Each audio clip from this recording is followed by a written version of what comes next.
Hey guys, how you going? So what you're about to watch is the final interview footage from my trip to New York a couple of weeks ago, where I interviewed Zack Snyder as well as the rest of the cast for Rebel Moon Part 2, The Scar Giver. So it goes for about 15 odd minutes. I had a lot of fun. I was also shitting myself at the same time, and you can see it in my face. I'm very red, I'm very shiny, and my eyes are extremely bloodshot from operating on 2 hours of very broken sleep the night before. I was an absolute nerve bag, but it was an absolute adrenaline rush and a half. Now, I just wanted to put this little intro up as a bit of a spoiler alert / spoiler warning, because I do touch on certain plot points with some of my questions.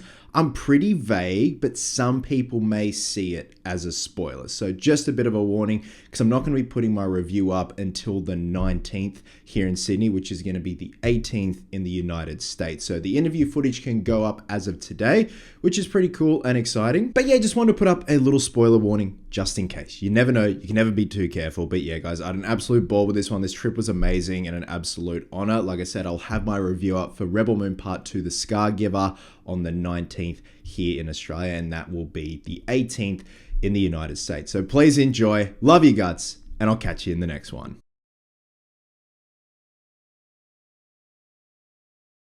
So Sophia, Mikhail, this is a joint question. Without spoiling anything, there's a scene in the climax of the film with you two that quite frankly made the watery things come out of the eyes, so well done.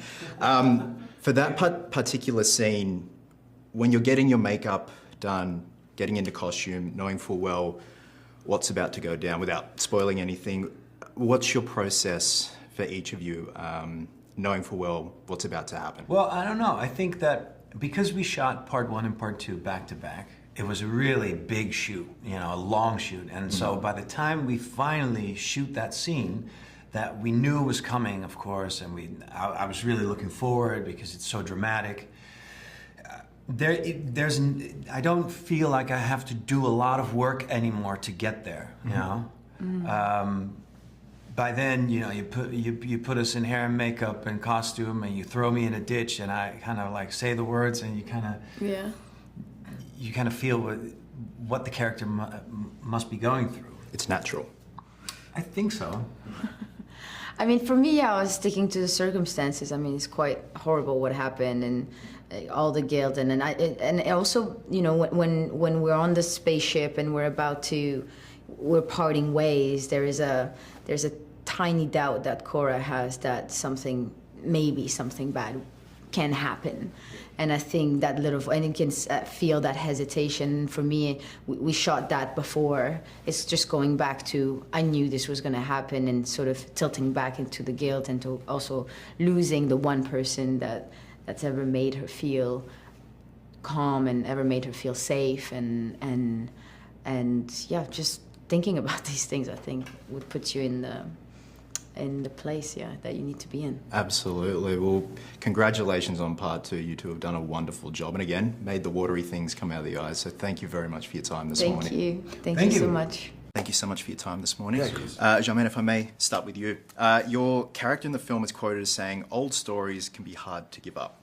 I feel like every word you say in this film has so much thought and purpose behind it, with some beautiful monologues.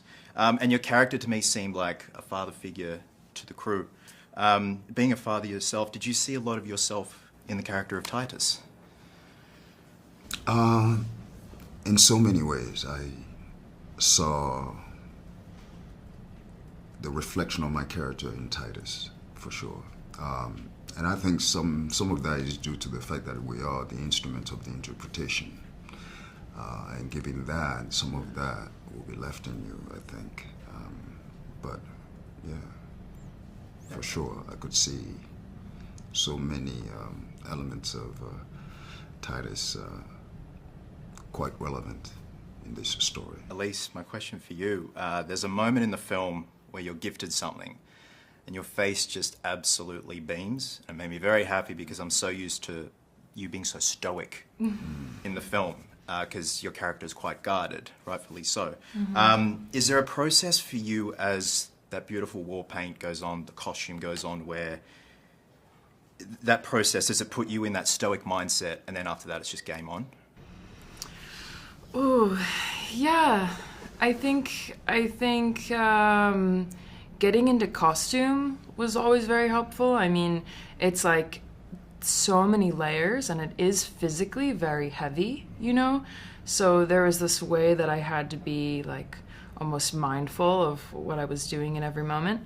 And then I think just, yeah, the character of Milius, as you said, is so guarded. I mean, they're like, you know, totally out of their league with all these legends. And so I think there's a focus, yeah, I'll say, that they have to sustain throughout the movie. But yeah, as you mentioned, they get to break through and relax a little bit once they're integrated into the larger community. Staz, my question for you, sir. We see a side of Tarek in the Scargiver that we haven't seen before, and that's his vulnerable side. When you open up about your past, is it safe to say that your character masks a lot of his tragedies with humour and wit?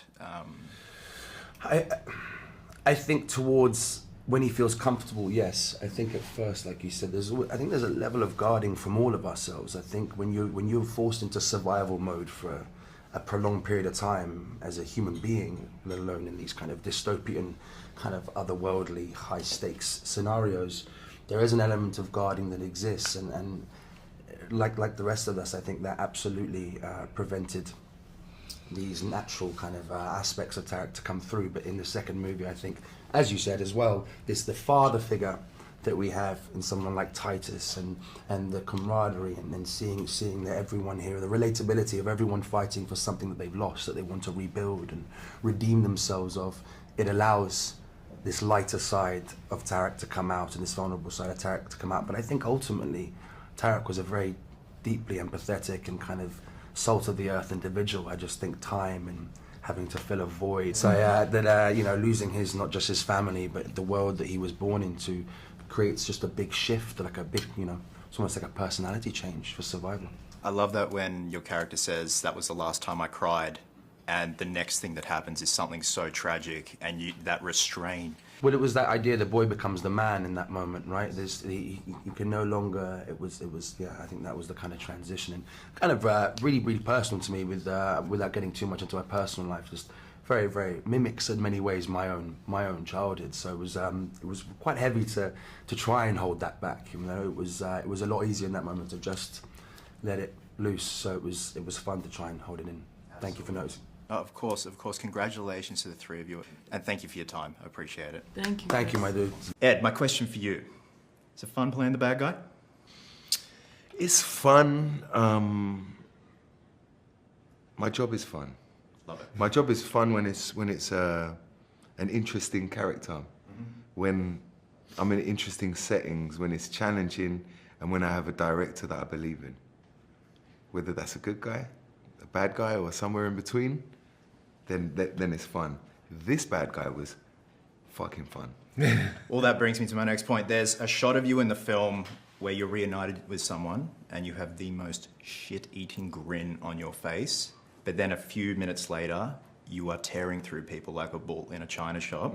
With a physicality like yours, where it's lean, it's sinewy, and exerting so much energy, what is your process of maintaining that energy? Because it's hard being that lean and you're exerting so much, even though it's not necessarily a fight scene, but acting. What was your process to maintain that level of energy through the lengthy shoot? Actually, the energy question is something which I actually haven't been asked. So far, everyone's been asking me just purely about aesthetics. So I appreciate that, because that's a big part of it, and something that was actually notedly different for me than other cast members. That somehow I knew I had to be functional this whole time. It's like, and not just for shooting the scenes, but for rehearsing the stunts for months leading up to them, for the whole thing. Obviously, part of the boring answer is like vitamins and amino acids, and you know, I got these amazing organ pills with brains and kidneys and bollocks and all sorts of stuff inside it. Available at your local pharmacy. Available, yeah. And then it was like, obviously making sure that the omega-3 and amino acids of all kinds, prioritizing sleep. I didn't have a drop of alcohol for 7 months. Brutal. I was super boring, super insular, and solely dedicated to physically, mentally preparing, which was why I was such an intense psychopath, and why it truly came across on screen, and why today, like, I couldn't just go straight in and play Atticus Noble right now, because I'm just not at that weird, crazy place, thankfully. Yeah. Yeah. Love it. Fra, my question for you. Your character is a man that holds a few skeletons in his closet. For a man that's holding on to so much, you have this extremely calm demeanor in part one. And yet in part two, there's a sequence where you're the complete opposite, and it involves some orchestral people in the background, which is a beautiful scene in itself, very symbolic. Can you just talk me through that process? Because it just seems so different to what you did in part one. Yeah, I think ultimately, when figuring out who Belisarius was and how he got to this insane level of power and influence, he's the most powerful person in this universe that we know, and his name is mentioned a lot in part one as this he who shouldn't be named figure almost, you know, the looming dark figure behind the curtain, this mysterious man. And whilst I had plenty of conversations with Zach about where he's actually from, I suspect he's not from the mother world, otherwise he wouldn't be speaking with a Northern Irish accent. You know, I think he's an outsider that has worked and manipulated and orchestrated things in such a way to rise to that position. And so the calm demeanor is an indicator of his, I think, extreme intellect and his control. He has considered all of these things, and with his relationship with Cora, you know, we discover that he has, adopted her and raised her like a child. Whether or not he knew exactly what her function would be, he knew that she would be an invaluable tool for his ambition. And so all of that is just so calculated and cool and, in control, that that was definitely the approach to his demeanor, you know. But with this extraordinarily brutal scene that we see in part two, the gloves are off, because it's as if there were cameras in the room, they would have been switched off conveniently, so that this act could take place. So yeah, that's how it all came about. Perfect. Gentlemen, thank you so much for your time this morning. I really appreciate it. And all the Pleasure, best. man. Thank you, sir. Great questions. Mr. Zack Snyder, thank you very much for your time this morning. Of course. You've always been very hands-on and involved with the costumes and props in your films. Case in point, the Kryptonian quote on Mr. Cavill's chest emblem in BVS. Very I love much. that. Yeah. Is there a particular costume in either part one or part two of Rebel Moon that's particularly personal to you, or that means a lot to you and that you've injected a lot of you into and that you're most proud of? Yeah, there's a few of those. I would say Cora's gun, for instance, it says "My Life for Hers" on the barrel in Imperium, which is interesting knowing what happens in the movie.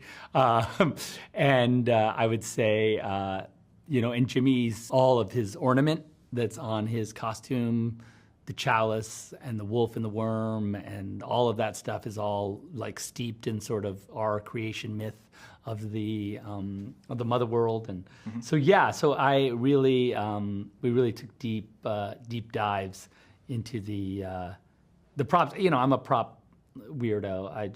I love the props, even like Noble's bone staff. There's a huge story we have behind it, but that you never. There's this creature called the Lochnar that, like, basically the first Issa in the original Issa myth, because there's 3 incarnations of Issa, which is not in the movie really, but is that there's this ancient creature called a Lochnar that carried the baby Issa across the desert, and that's one of its bones, and it died carrying her, and saved her. And if you look in the prop itself, there's a little window, and there's a little piece of bone in there, as if like a relic, like even though that whole bronze staff would have been made of metal and not really the bone, it has a little fragment possibly of that. So anyway, those are the kind of fun things we do in the prop world. But hopefully, we would say like in future stories, you could that would all make sense. Well, absolutely. You plant that seed even though it's not on screen, or I love it. Yeah. Perfect segue. Jimmy. Absolutely love Jimmy. Got to Yep. see Jimmy had his 15 minutes of fame. Yep. What was the inspiration for Jimmy? Did he come from someone you know in your life? His inspiration, to me, he comes from like basically a tradition of like sad nights, in the sense that I really love the idea of these quest nights that like can't really fulfill. They have this incredibly strong sort of moral motivation, and it might even be misguided, but it's so intense, so religious. He's a religious zealot, in a lot of ways. Like his belief in Issa is so strong, regardless of whether she's real or whether he's never seen her. He's just built with. It's as if he comes from a culture, super religious culture, so that by the time he's grown, that's just his belief system. And the idea that I just like the idea that he was built with this belief system that was he was so insistent that it was real, and that when Issa was assassinated, it's as if his God was killed. Like if you believed in God and then someone said, "Oh, your God just died, so like now what?" Yeah. Like now what do you? And so and I think that his whole journey is about like understanding or starting to come to terms with his own point of view. Like, what do I think? What do I believe? But in some ways, without shedding. He doesn't shed his belief in Issa, but he personalizes it and sort of he uses it to sort of find himself, which I think is we all could use that little. Perfect. I love it. Thank you so much for your time this morning, Zach. Oh, yeah, I of course. appreciate it.